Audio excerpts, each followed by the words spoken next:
दोस्तों ये real Skanda Purana book है। पिछले वीडियो पे हमने जहाँ तक पढ़ा था उसके बाद आज यहाँ से शुरू करते हैं। रियल रामायण, महाभारत, वेद पुराण, कामसूत्र, उपनिषद, ये सब बुक अगर आप शुरुआत से पढ़ना चाहते हो तो इस वीडियो के नीचे चैनल के नेम या पिक्चर पे क्लिक कीजिए, या फिर चैनल का नाम कुछ अलग कुछ रोचक को यूट्यूब पर सर्च करके प्लेलिस्ट में जाकर देख सकते हैं। तो मेघनाथ तीर्थ महात्म्य वर्णन। तो मेघनाथ तीर्थ के बारे में लिखा गया है। मेघनाथ तीर्थ भी हुआ करता था, अभी तो बहुत सारे तीर्थ नहीं हैं। युधिष्ठिर ने कहा, है दिव्योत्तम महादेव जल के मध्य में उत्तर और दक्षिण कूल को वर्णित करके किस हेतु से स्थित रहा करते हैं। श्री मार्कंडेय जी ने कहा, यह आख्यान तो बहुत ही अनुपम है और परम पुण्यपूर्ण है तथा श्रवणों को सुख प्रदान करने वाला है। हे तात, पुराणों में मैंने जो कुछ भी सुना है उस सब को मैं आपको बतलाता हूँ। हे महाभाग, त्रेता युग में देवों के लिए कंटक रावण हुआ था, जो त्रिलोकी को पराजित कर विजय प्राप्त करने वाला महान रौद्र और शूर असुर सबके लिए बहुत ही भयंकर था। वो देवों, दानवों, गंधर्वों, ऋषियों और तपोधनों के द्वारा वध करने योग्य नहीं था। वो विमान के द्वारा संपूर्ण पृथ्वी पर घूमा करता था, पर्यटन किया करता था। जैसे ही ये पर्यटन कर रहा था वैसे ही विंध्यगिरि के मध्य में एक बल के दर्प वाला मैं नाम वाला दानव था, जो परम प्रसिद्ध था और गुफाओं में निवास करते हुए तपश्चर्या कर रहा था। उसके समीप में जाकर राक्षस ने विनय से अवनत होकर भूमि में अवस्थिति की थी, दान और सम्मानों के द्वारा उसकी पूजा की थी और अंत में उसने मैं से ये वचन कहा था, ये कमल दल के समान नेत्रों वाली तथा पूर्ण चंद्रमा के तुल्य मुख वाली यह क्या नाम वाली है विभु, ये क्यों ऐसी उग्र तपश्चर्या कर रही है। मैंने कहा, दानवों का परम श्रेष्ठ पति नाम से मैं वाला नाम वाला हूँ मैं। मेरी भार्या तेजोवती नाम वाली है और उसकी ये सुबा पुत्री है। उसका नाम मंदोदरी प्रसिद्ध है और ये अपने स्वामी की प्राप्ति के लिए ही तपस्या कर रही है। तो मंदोदरी तपस्या कर रही थी। उमा देवी के परम शुभ स्वामी की आराधना करती हुई अपने भर्ता की कामना करती है। मद से मोहित रावण उसके इस वचन का श्रवण करके परम प्रसुत और प्रणत होकर मैं से ये वचन बोला था, मैं पुलत्स वंश में सुसंपन्न हुआ हूँ और मैंने देवों तथा दानवों के दर्प का भली भांति हनन किया है। हे महाभाग, मैं ये प्रार्थना करता हूँ कि इस अपनी सुता को आप मुझे देने के योग्य हैं। महात्मा मैंने भी पितामह पुलत्स के वित्त को समझकर उस मंदोदरी अपनी पुत्री को विधिपूर्वक पूछकर रावण के लिए दे दिया था। उस समय में निशाचरों के द्वारा अभ्यर्च्यमान होता हुआ वो राक्षस रावण उस समय में उस मंदोदरी को ग्रहण करके फिर देवोद्यान में विमानों के द्वारा उस मंदोदरी के साथ क्रीड़ा किया करता था, यानी संबंध बनाया करता था। हे भारत, उस समय व्यतीत होते हुए उस लोगों को भयभीत करने वाले उस रावण ने जो पुत्र वालों में परम श्रेष्ठ था, एक पुत्र उत्पन्न किया था, मतलब पैदा किया था मंदोदरी से। उस महात्मा पुत्र ने सुसंपन्न होते ही एक परम भयानक राव अर्थात ध्वनि की थी। जन्म के साथ एक आवाज़ किया था। उस राव संवर्तक उसका जो आवाज़ था मेघ जैसा था और उससे समस्त लोगों को जड़ीभूत बना दिया था। उस परम घोर नरदीत को सुनकर लोगों के पितामह ब्रह्मा जी ने उस समय में ये मेघनाद होगा ऐसा नाम कर दिया था। इस प्रकार का नाम प्राप्त करने वाला वो भी परम व्रत में समस्थित हो गया था। उसने भी उमा देवी के सहित देवेश्वर शंकर को अपनी तपस्या से तोषित कर दिया था। व्रत, नियम, दान, होम, आप्य और कच्छ चंद्रायनों के विधि विधान से करते हुए उसने अपने कलेवर को बहुत ही कृश कर दिया था। हे तात, इस प्रकार से अन्य दिन में धरणीधर कैलाश पर जाकर लिंगदय को ग्रहण करके ये दक्षिण दिशा की ओर अभिमुख होकर प्रस्थान कर गया था। नर्मदा नदी के तट पर, हे नरेश्वर, वो पहुंचकर महान बलवान स्नान करने की इच्छा वाला हो गया था। वहीं पर देव को स्थापित कर उनकी पूजा करता हुआ जाप करने लगा था। वहाँ पर आयतन वास के द्वारा स्नान करने वाला तथा अग्नि के हवन करता हुआ वो निशाचर अपने आप को कृतकृत्य मानकर, हे नृपश्रेष्ठ, वो लंका में परम मार्ग से गमन करने की इच्छा वाला हो गया था। वो पुलत्स्य नंदन एक लिंग को परिणत होते हुए सत्यपानी से अद्वित कर रहा था और दूसरे की भक्तिपूर्वक दूसरे हाथ से उतार रहा था। उतने ही में वो महालिंग नर्मदा के जल में गिर गया था। जाओ जाओ ये कहकर जल के मध्य में उसकी प्रतिष्ठा कर दी थी। रावण के पुत्र मेघनाद ने उस परमेष्टि देव को प्रणाम करके फिर वो निशाचरों के द्वारा पूज्यमान होता हुआ आकाश में प्रविष्ट होकर चला गया था। तभी से लेकर ये तीर्थ मेघनाद तीर्थ इस नाम से प्रसिद्ध हो गया था। पहले तो गर्जन नाम था जो सब पापों के क्षय करने वाला था। हे राजेंद्र, उस तीर्थ में जो कोई स्नान करता है और अहोरात्र उपस्थित होता है वो अश्वमेध यज्ञ का पुण्य फल प्राप्त किया करता है। हे नराधिप, जो कोई उस तीर्थ में पिंडदान किया करता है उसका फल सत्र यज्ञ के तुल्य होता है। इसमें लेश मात्र भी संशय नहीं है। इसके करने से पितृगण 12-12 वर्ष तक संतर्पित हो जाया करते हैं। तो ये मेघनाद तीर्थ है जो मेघनाद के हाथ से लिंग गिर गया था और उस जल में गिरा था, तो उसी से ये तीर्थ हुआ था। ये तीर्थ अभी शायद नहीं है। हे भारत, जो कोई वहाँ पर षड्रसों वाले अंत से विप्र को भोजन कराता है, हे नरोत्तम, उस तीर्थ में वो अक्षय पुण्य प्राप्त किया करता है। भावित आत्मा के द्वारा भावित होते हुए जो वहाँ पर प्राणों का त्याग किया करता है वो मनुष्य जब तक समस्त भूतों का स्वावलंबन होता है तब तक भगवान शंकर के लोक में निवास किया करता है। हे नरशार्दूल, यह इस गजनोत्पत्ति नामक तीर्थ की उत्तम उत्पत्ति आपको बतला दी है। मैंने स्नेह के बंधन के कारण ही ये बतला दी है। ये संपूर्ण प्रकार के पापों का क्षय कर देने वाली है। भीमेश्वर तीर्थ, श्री मार्कंडेय जी ने कहा, इसके अनंतर भीम व्रत के धारण करने वाले परम शुभ ऋषियों के संगों के द्वारा सेवित भौमेश्वर नाम वाले तीर्थ पर गमन करना चाहिए जो समस्त पापों के क्षय करने वाला है। उस तीर्थ पर जो भी कोई स्नान करके अपनी इंद्रियों पर नियंत्रण रखते हुए उपवास करता है और सूर्य की और बाहुओं को ऊंचा उठाकर एकाक्षर मंत्र का जप किया करता है, उस मनुष्य के पूर्व जन्म में अर्जित किए हुए समस्त पाप उसी क्षण में नष्ट हो जाते हैं। गायत्री के जप से तो 7 जन्मों के पापों का निश्चय ही विनाश हो जाया करता है। 10 बार गायत्री का जप करने से इसी जन्म में जो पाप किया है उनका नाश होता है। 100 बार जप करने से पूर्व में किए हुए पाप का क्षय हुआ करता है और 1 सहस्त्र बार जप करने से 3 जन्मों के किए हुए पाप का विनाश गायत्री कर दिया करती है। हे नरेश्वर, वैदिक अथवा लौकिक जप का किया हुआ जप उसी क्षण में तिनकों के ढेर की अग्नि के समान समस्त पापों को नष्ट कर देता है। देव का बल प्राप्त करके कभी भी पाप का समाचरण नहीं करना चाहिए। जो पाप अज्ञान बस बन गया है वो तो तुरंत ही नष्ट हो जाया करता है और ज्ञानपूर्वक जानबूझकर किया जाता है वो कभी नष्ट नहीं करता है। उस तीर्थ में जो मनुष्य अपनी शक्ति के अनुसार दान करता है, हे पांडुनंदन, उस दान का भी अभक्ष्य फल हुआ करता है जो कभी भी क्षय को प्राप्त नहीं हुआ करता। नारदेश्वर तीर्थ महात्म्य। श्री मार्कंडेय जी ने कहा, हे राजेंद्र, इसके उपरांत परमोत्तम नारदेश्वर नामक तीर्थ पर गमन करना चाहिए। ये सभी अन्य तीर्थों में अति श्रेष्ठ तीर्थ है और इसको स्वयं देवर्षि श्री नारद जी ने ही बनाया है। युधिष्ठिर ने कहा, है मुनिश्रेष्ठ, यदि आप मेरे ऊपर प्रसन्न हैं तो हे सत्तम, मुझे ये सभी बतलाइए कि नारद जी ने इस तीर्थ का निर्माण किस कारण से किया था। श्री मार्कंडेय जी ने कहा, उन परमेष्टि ब्रह्मा जी के पुत्र मुनियों ने में परम श्रेष्ठ नारद जी ने, हे पार्थ, रेवा नदी के उत्तर तीर पर पहले तपस्या की थी। है युधिष्ठिर, नव नारियों के निरोध करने से काष्ठवती में प्राप्त हुए श्री नारद ने पशुपति प्रभु को परम तोषित कर दिया था। श्री ईश्वर ने कहा, है विपेंद्र, आप तो योगियों के भी स्वामी हैं। हे अयोनीच, मैं आपसे अत्यंत प्रसन्न हो गया हूँ।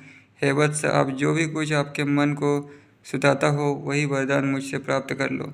देवर्षि श्री नारद ने कहा, हे शंभु, आपके प्रसाद से मेरा योग प्रसिद्ध हो जाए और सर्वथा मेरे हृदय में आपके चरणों में अविचल भक्ति हो जाए। समस्त वेदों और वेदों के संपूर्ण अंग शस्त्रों का पारगामी होकर मैं स्वेच्छा जहाँ भी चाहूँ वहाँ भ्रमण करने वाला हो जाऊँ, त्रिकाल की बातों का ज्ञाता और सदा जगत के स्वामी का गुणगान करने वाला हो जाऊँ। हे महेश्वर, पाताल में, स्वर्ग में और मनुष्य लोक में जो आए दिन देवों के, दानवों के और मनुष्यों के युद्ध हो, वे सब मैं आपके प्रसाद से देख लिया करूं, तो मैं स्वर्ग में, जमीन पे, धरती लोक पे, कहीं पे भी जा सकूं। ऐसा आज्ञा, ऐसा वरदान मुझे दीजिए और सब कुछ मैं देख सकूं। दानवों और मनुष्यों के युद्ध हो, वे सब आपके प्रसाद से मैं देख लिया करूं तथा सदा आपका जगदम्बा पार्वती का भी दर्शन प्राप्त किया करूं। ये लोगों में अति विख्यात तीर्थ हो जाए, जो सभी पापों का क्षय करने वाला बन जाए। श्री ईश्वर ने कहा, हे नारद, इसी प्रकार से मेरे प्रसाद से ये आपके द्वारा सोचा हुआ सभी कुछ हो जाएगा। इसमें कुछ भी संशय नहीं है, ये सभी सिद्ध होगा, इसमें संशय का कोई भी अवसर नहीं आएगा। हे वत्स, आप स्वेच्छा से समाचरण करने वाले हो जाइए, चाहे जहाँ भी स्वर्ग, पाताल और गोचर स्थल और मनुष्य लोक में भ्रमण करो। हे योगी, आपका निवारण किसी के भी द्वारा नहीं किया जाएगा। षडज आदि सातों स्वर, तीनों ग्राम, 21 मूर्छाएँ और 49 तान, ये सभी मेरे प्रसाद से आपको ज्ञात हो जाएंगे। ये परम निश्चित आपका नित्य और गीत मेरी दिव्य प्रीति के करने वाला होगा। देव दानवों तथा किन्नरों के द्वारा होने वाला कलह को आप नित्य ही देखा करेंगे। ये आपके नाम से प्रसिद्ध तीर्थ भी मेरे कृपा से परम विख्यात बन जाएगा। हे नारद, आप वेदों और वेदांगों के तत्वों के ज्ञाता तथा अशेष ज्ञान के महामनीषी ज्ञाता हो जाएंगे। आप एक ही संग रहित होकर मेरे प्रसाद से विचरण करने वाले होंगे। देवेश्वर भगवान शंभु इतना कहकर वहीं पर अंतरित हो गए थे, यानी चले गए थे। वहाँ पर फिर देवर्षि श्री नारद जी ने इस धरातल में ये परम उत्तम तीर्थ निर्मित किया था। हे नृपश्रेष्ठ, उस तीर्थ में जो भी कोई गमन किया करता है और इंद्रिय को जीत लेने वाला होता है, हे पार्थ, इस उत्तम तीर्थ में गमन करने का श्रेष्ठ समय भाद्रपद मास होता है। भाद्रपद में कृष्ण पक्ष की चतुर्दशी तिथि में वहाँ पहुँचकर उपवास कर और परम उत्कृष्ट भक्ति की कामना से रात्रि में जागरण करना चाहिए। किसी शुभ लक्षणों से युक्त ब्राह्मण को छत्र का दान करे। जो कोई भी शस्त्र के द्वारा निहित हुए हो, उनके लिए वहाँ पर श्राद्ध देना चाहिए। वहाँ पर पिंडदान करने का ऐसा प्रभाव होता है कि वे सब परमोत्तम लोक को चले जाया करते हैं। हे भारत, वहाँ पर अपने पितरों का उद्देश्य लेकर कपिला गो का दान करना चाहिए। उस समय मेरा सा उच्चारण भी करे कि मेरे पितृगण इस कपिला के दान के प्रभाव से परम गति को प्राप्त हुए। इस सद्र के अभाव से ब्राह्मण की कृपा से नर्मदा के जल के भाव से न्याय से उपार्जित धन से किया हुआ दान पुण्य और उनके प्रभाव से सभी प्रेत परम गति को प्राप्त करें। ऐसा उच्चारण करके अपनी शक्ति के अनुसार द्विज को दक्षिणा देनी चाहिए। हे विशालाक्ष, द्विजों को अभिशात्र देना चाहिए। परम भक्ति की कामना से द्वीप दान करें। नृत्य और गान भी करना चाहिए। उस ईश्वर के आलय में जो भी कोई ऐसा करता है, उसने सभी कुछ प्राप्त कर लिया है। वो अंत समय में भगवान रुद्र की सन्निधि प्राप्त किया करता है, ऐसा भगवान रुद्र ने स्वयं कहा था। एक विद्या के दान से मनुष्य अक्षय गति को प्राप्त किया करता है। हे नृप, वहाँ पर शस्यवर्ती ध्रुवहा भूमि का दान करना चाहिए। वहाँ पर शक्ति भाव से शुभ मंत्रों के द्वारा चित्रभानु का प्रसन्न करना चाहिए। घृत से प्रभुत्व होम के द्रव्य के द्वारा, हे भारत, जो लोग सदा यजन किया करते हैं और त्रिकाल में नृत्य करते हैं, रेवा नदी के उत्तर तट पर नारद नाम वाले तीर्थ में चित्रभानु जिनमें प्रधान हैं, ऐसे सब देवता हैं और सर्वदेवों से परिपूर्ण ऋषि हैं। ऋषि के द्वारा समस्त देवों को प्रसन्न किया गया था। इससे होताशन को अर्थात अग्निदेव को प्रसन्न करना चाहिए। हव्य भाग के अग्नि के पूजित करने पर मनुष्य को दरिद्रता कभी नहीं हुआ करती है। धन से प्रति जन्म में बहुत अधिक प्रीति हुआ करती है। धन से कुलीन और सभी कालों में सुंदर वेशों वाले होते हैं। नदियों का प्लव, अंगनाओं का पति, प्रजाओं का सद्वृत्त में रमन करने वाला राजा, मनुष्य का धन, तरुओं की ऋतुएं गदगद यौवन को प्राप्त किया करते हैं। धनेश कुबेर ने धन तत्व का पद उसी तीर्थ में उपार्जित किया था। यमराज ने यमत्व होने का पद तथा वज्री ने इंद्रत्व का, ये तथा अन्य महिपालों ने भी पार्थिव होने का पद उपार्जित किया था। नरदेश्वर प्रभु के महात्मा ही से ध्रुव निष्फल पद को प्राप्त हुआ था। इस प्रकार से देवर्षि श्री नारद जी ने ये तीर्थ समस्त अन्य तीर्थों में परम श्रेष्ठ निर्मित किया है। इस सागरों की समाप्ति वाली पृथ्वी में रेवा नदी के उत्तर दिशा वाले तट पर इस तीर्थ की प्रतिष्ठा हुई है, जो सब तीर्थ में श्रेष्ठतम है और सभी महापातकों के भी विनाश करने वाला है। अब नेक्स्ट तीर्थ श्री मार्कंडेय जी ने कहा है, राजेंद्र, इसके अनंतर दधिस्कंद और मधुस्कंद नामक तीर्थोदय का तीर्थों में जाएं। ये दोनों तीर्थ सभी पापों का क्षय करने वाला है। प्रथम मनुष्य दधिस्कंद में स्नान करे, ब्राह्मणों को दही का दान दे, उस जगह तपस्थित रहने पर हे भारत 60 जन्म तक कोई व्याधि, वृद्धावस्था, शोक और मत्सर की व्याधि नहीं होती। फिर मधुस्कंद में मधु तिल मिलाकर दान दें तथा मधु से मिश्रित पिंड प्रदान करे तो उसके पौत्र परपौत्र भी दरिद्र नहीं होते। यदि दही मिलाकर पिंड दे और स्नान कर विधिवत दक्षिणा दे तो उसके पिता पितामह और प्रपितामह आदि 12 वर्ष तक तृप्त रहते हैं। इसमें विचार करने की कोई बात नहीं है। सुवर्णशिला तीर्थ महात्मा।